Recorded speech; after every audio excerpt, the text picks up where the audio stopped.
Bugun men juda muhim masalani tushuntirib beraman. 2019-2026 yillarda pensiyaga chiqqanlar, pensiyasi noto'g'ri hisoblangan bo'lishi mumkin bo'lganlar va sudda ishini yutgan fuqarolar pensiyasini qayta hisoblatishi mumkinmi? Qachon mumkin? Qachon mumkin emas? Qaysi hujjatlar kerak? Va eng muhimi, odamlar qayerda xato qiladi? Bu ma'lumot har bir pensionerga, pensionerning farzandlariga, qarindoshlariga, ayniqsa arxivda ishlagan yillar yo'qolgan, ish haqi to'liq ko'rsatilmagan yoki staji tan olinmagan odamlarga bevosita tegishli. Men sizga bu mavzuni oddiy tilda, lekin mutaxassis sifatida aniq tushuntiraman. Chunki pensiyada 100 ming so'm, 30 ming so'm yoki 700 ming so'm farq bir oyda kichik ko'rinishi mumkin. Lekin 1 yilda, 2 yilda, 5 yilda bu katta pulga aylanadi. Shuning uchun videoni oxirigacha ko'ring, hoziroq kanalga obuna bo'ling, like bosib qo'ying. Chunki bunday ma'lumotni vaqtida bilgan odam o'z haqqini yo'qotmaydi. Pensiya masalasida eng katta muammo shuki, ko'pchilik odam pensiya tayinlangandan keyin hamma narsa tugadi deb o'ylaydi. Ya'ni menga pensiya chiqdi. Demak, davlat hisoblab berdi. Endi o'zgarmaydi deb yuradi. Aslida esa pensiya tayinlangandan keyin ham qayta hisoblash uchun asoslar paydo bo'lishi mumkin. Masalan, ilgari topilmagan ish staji topiladi. Arxivdan ish haqi to'g'risida ma'lumotnoma chiqadi. Sud qarori bilan ishlagan yillari tasdiqlanadi. Zararli yoki og'ir sharoitdagi ish davri alohida hisobga olinadi. Ish daftarchasidagi xato tuzatiladi yoki pensiya jamg'armasi hisob kitobda noto'g'ri davrni olgan bo'ladi. 2019 yildan keyingi davr alohida muhim, chunki shu yillarda pensiya tizimida elektron ma'lumotlar, arxiv ma'lumotlarini tekshirish, ish stajini tasdiqlash, sud orqali huquqni tiklash, pensiya miqdorini qayta ko'rib chiqish kabi masalalar ko'paydi.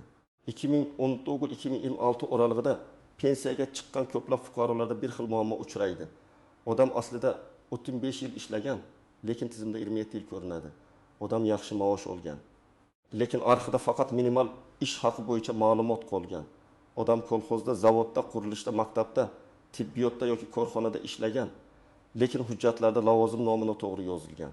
Ayollarda bola parvarishi, dekret, o'qish davri, ko'chib yurish sababli staj bo'lak-bo'lak bo'lib qolgan.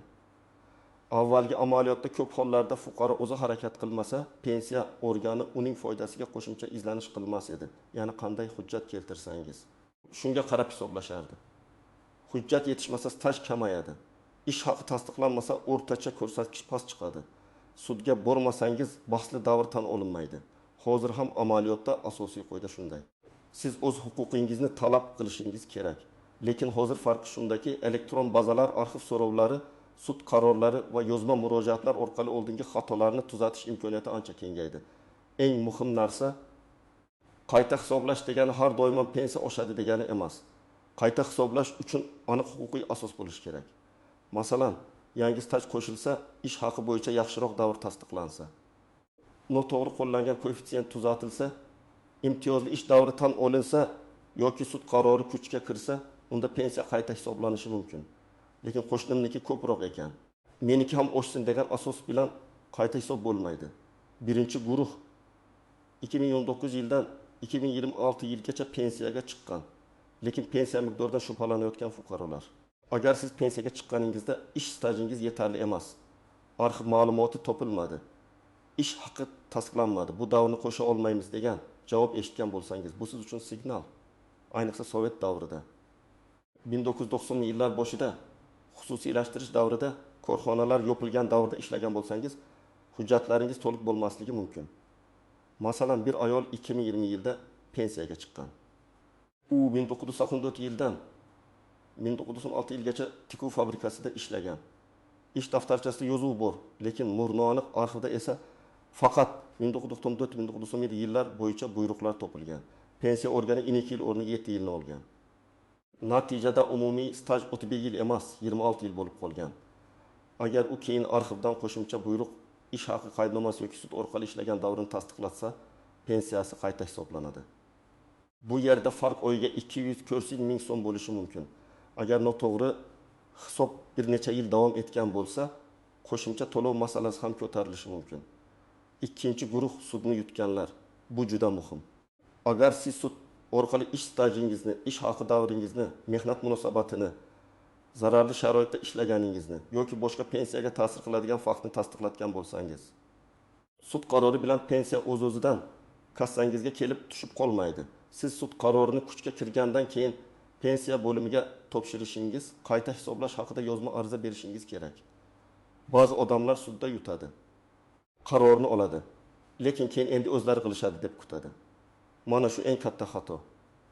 Masalan, erkak kishi 2020-yilda yoshga doir pensiyaga chiqqan. U 1990-2090 yillarda qurilish tashkilotida ishlagan. Lekin tashkilot tugatilgan. Arxivda ma'lumot to'liq emas. Pensiya bo'limi bu 6 yilni stajga qo'shmagan. Fuqaro sudga murojaat qilgan. Sobiq hamkasblar ko'rsatmasi, eski maosh varaqalari, mehnat daftarchasi, kasaba uyushmasi hujjatlari asosida sud 1992-1998 yillar oralig'ida ishlaganini tasdiqlagan. Sud qarori kuchga kirgandan keyin u pensiya bo'limiga borib, sud qaroriga asosan pensiyamni qayta hisoblab berishingizni so'rayman deb ariza yozish kerak. Agar shunday qilsa, 6 yil staj qo'shiladi. Pensiya miqdori oshishi ehtimoli katta. 3-guruh. Ish haqi bo'yicha yaxshi davri hisobga olinmaganlar. Pensiyada faqat staj emas, ish haqi ham muhim. Ba'zi odamlar ish faoliyatining oxirida kamroq maosh olgan bo'ladi. Lekin 1990 yillarda yoki 2000 yillarda yaxshi maosh olgan. Agar pensiya hisobidan noto'g'ri yoki pastroq ish haqi davri olingan bo'lsa, arxivdan to'g'ri davr bo'yicha ma'lumotnoma olib, qayta ko'rib chiqishni so'rash mumkin. Albatta, qaysi davr olinishi va qanday formula qo'llanishi qonunchilikka bog'liq, lekin fuqaro o'zining foydaliroq davrini tekshirtirishga haqli. Misol, bir o'qituvchi 2019 yilda pensiyaga chiqqan. Uning 2005-2010 yillardagi ish haqi nisbatan yuqori bo'lgan. Chunki u direktor o'rinbosari bo'lib ishlagan, ustama olgan. Lekin pensiya hisobida 2012-2017 yillardagi oddiy dars soati davri olingan, maoshi pastroq bo'lgan. Agar arxiv yoki buxgalteriya orqali 2005-2010 yillar bo'yicha ish haqi tasdiqlansa va qonun bo'yicha bu davrni olish mumkin bo'lsa, pensiya qayta hisoblanganda farq chiqishi mumkin. 4-guruh. Imtiyozli sharoitda ishlaganlar. Zararli, og'ir maxsus sharoitdagi ishlar pensiya huquqiga ta'sir qilishi mumkin. Lekin bu yerda lavozim nomi, korxona turi, ish sharoiti, ro'yxatdagi moslik juda muhim. Odam men zavodda ishlaganman deyishi yetarli emas. Hujjatda aynan qaysi lavozim, qaysi seks, qaysi ish turi, necha yil ishlagani ko'rinishi kerak. Agar pensiya bo'limi bu davrni imtiyozli deb tan olmagan bo'lsa, lekin sizda tasdiqlovchi hujjatlar bo'lsa, qayta hisoblash masalasini ko'tarish mumkin. 5-guruh ayollar. Ayollarda pensiya hisobida ko'pincha bola parvarishi, dekret, mehnat daftarchasidagi uzilishlar, familiya o'zgarishi, nikohdan keyingi hujjatlar mos kelmasligi muammo bo'ladi. Masalan, ish daftarchasida qizlik familiya, pasportda turmushdagi familiya. Arxiv ma'lumotnomasida esa ism sharif bir harf bilan noto'g'ri yozilgan bo'lishi mumkin. Shunday paytda pensiya bo'limi bu sizniki ekanini tasdiqlang deyishi mumkin. Buni fadaiya hujjatlari, nikoh guvohnomasi, tug'ilganlik guvohnomasi sud orqali faktni belgilash bilan hal qilish mumkin. Agar siz pensiyaga chiqqaningizda barcha ish stajingiz to'liq kiritilgan bo'lsa, ish haqi ma'lumotlari to'liq tasdiqlangan bo'lsa, sizda bahsli davr bo'lmasa, sudga murojaat qilmagan bo'lsangiz va pensiya organining hisob-kitob varag'ida hammasi aniq ko'rsatilgan bo'lsa, qayta hisoblashdan katta natija kutmasligingiz mumkin. Yana bir holat. Ba'zan odam qo'shimcha staj topadi, lekin pensiya miqdori oshmaydi. Nega? Chunki ayrim formalarda ma'lum chegaralar, eng yuqori hisobga olinadigan ko'rsatkichlar, bazaviy miqdorlar va koeffitsiyentlar bo'ladi. Shuning uchun 2 yil staj qo'shildi degani har doim katta pul qo'shiladi degani emas. Masalan, fuqaroning staji allaqachon yetarli, ish haqi koeffitsiyenti yuqori chegaraga yaqin bo'lishi mumkin. U yana 2 yil staj topdi, lekin pensiya 20 ming so'mga oshdi yoki umuman sezilarli o'zgarmadi. Bu pensiya bo'limi albatta xato qildi degani emas. Shuning uchun men har doim aytaman, avval hisob-kitobni ko'ring, keyin baho bering. Og'zaki gap bilan emas, yozma ma'lumot bilan ishlang. Birinchi nozik jihat qayta hisoblash sanasi. Ko'pchilik mening stajim 2020 yilda noto'g'ri hisoblangan. Hozir 2026 yilda hujjat topdim. Demak 2020 yildan beri hammasini to'lab berishsin deb o'ylaydi. Amaliyotda esa bu masala hujjat qachon taqdim etilgani, hatto kimning aybi bilan bo'lgani, sud qarorida nima yozilgani, qonunchilikdagi muddatlar va pensiya organining qaroriga bog'liq bo'ladi.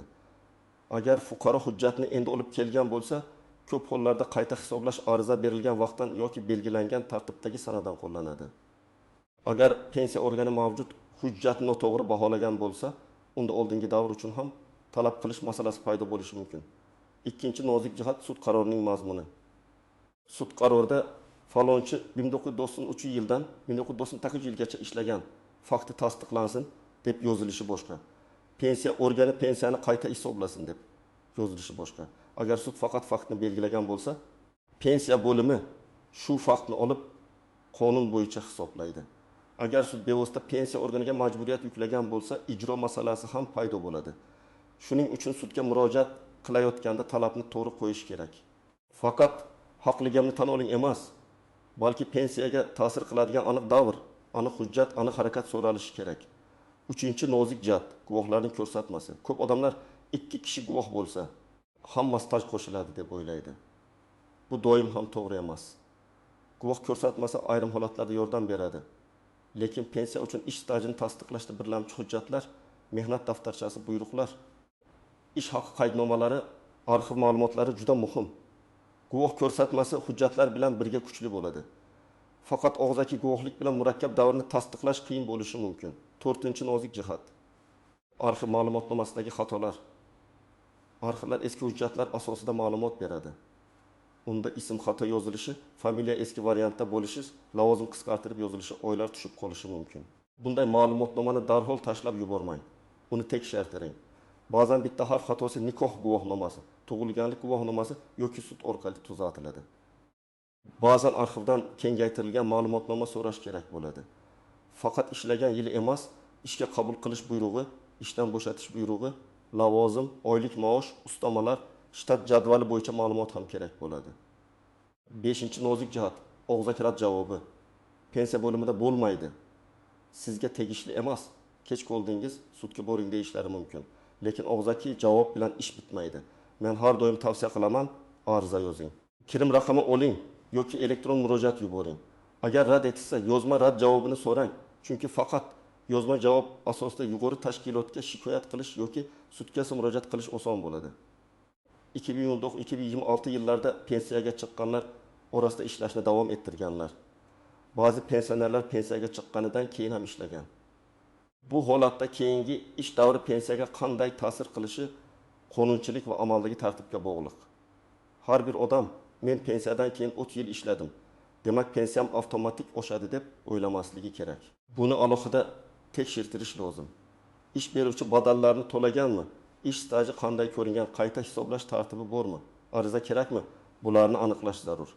Birinchi qadam pensiya hujjatlaringizni yig'ing.